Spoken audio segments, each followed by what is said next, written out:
Jim and Gordy here are going to build these trains. This is what they've got to work with. Yeah. And all the rest of these guys are going to spend the day trying to mess them up. That's right.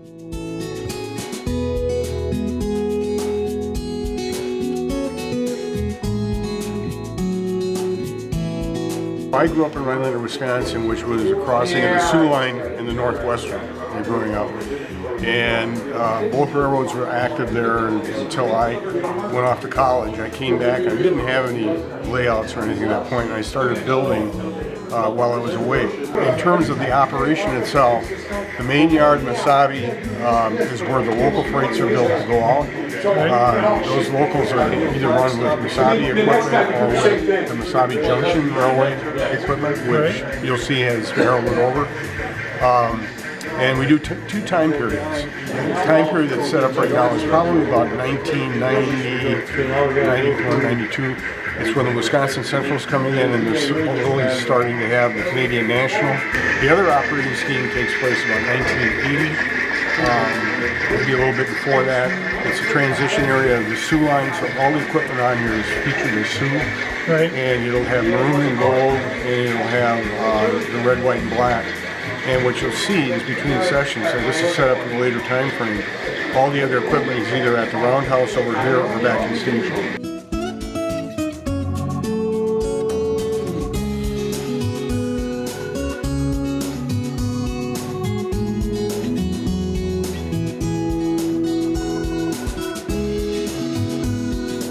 Layout was originally built, it was built to simulate the Sioux Line, which was single track dark territory, no CTC. And when we have, this becomes a chaos here because it's single track from this point on. So to alleviate the problem, we added this loop interior for passing. Okay. So anything going directly up there goes in on this track, so it doesn't have to go through this junction. And then the way freight used to sit in here and spend 10 minutes switching cars out. So what we do now is we put a switcher in there and it puts the outbound string together. So when the way freight comes in, it picks up the outbound string, puts in the new cars, and then the switcher comes back and puts them on the sidings.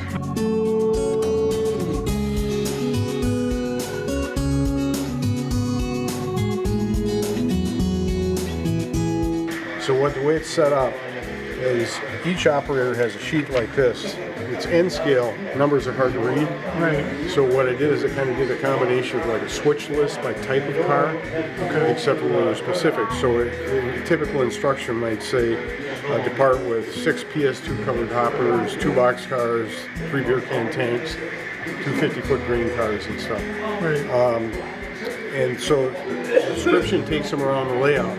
The biggest difference between N-scale operations and HO is N-scale you can see everything, but half the track work is hidden behind the scenery. So they have sometimes, and that's why we had one guy miss a turn here. Right. They see the junction and they read ahead, or they take it on the wrong track, and then that's when you have the chaos, and the chaos is part of the whole deal. Yeah. You always in real life. So anyway, the operators all have these. The trains are all numbered. And then the sequence of the trains is set up on a spreadsheet.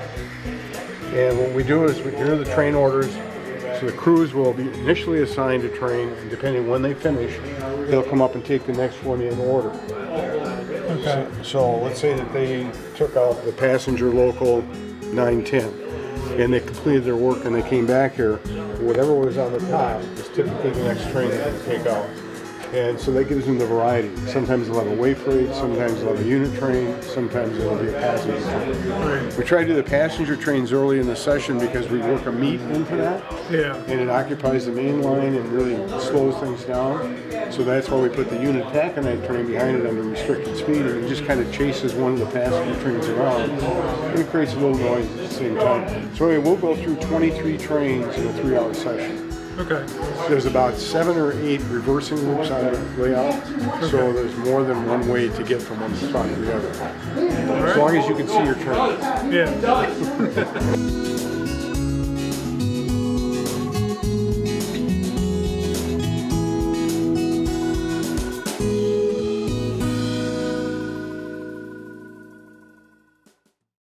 See, this isn't very hard. Yeah, anybody could do this. Yeah, exactly. That's why nobody's doing it.